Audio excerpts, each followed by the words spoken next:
Hello and welcome to Getting Started with TensorFlow 2.0 for Deep Learning. My name is Mohammad Hamza Javed and I'll be your guide and instructor throughout this course. So before we discuss the course content, let me introduce myself. I'm an AWS certified developer, an AWS certified solutions architect, and I've been working on bleeding edge technologies from the past 3 years, including computer vision, machine learning, and deep learning.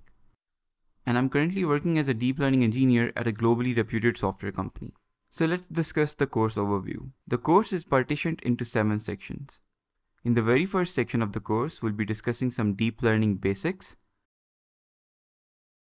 In section 2, we'll learn about TensorFlow 2.0 for deep learning.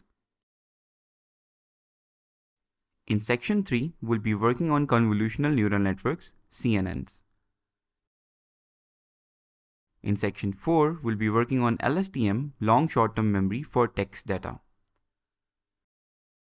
In section 5, we will be working on recurrent neural networks for time series sequences.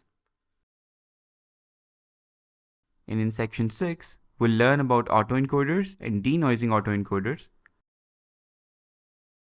And lastly, in section 7, we'll work on some cool mini projects.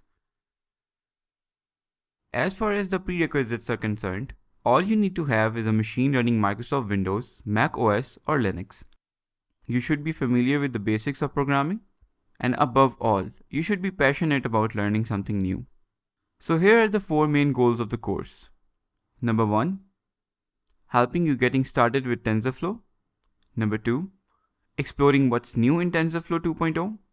Number 3, exploring what's deep learning. And number 4, getting your hands-on experience with some real-world problems. So with that, let's get started.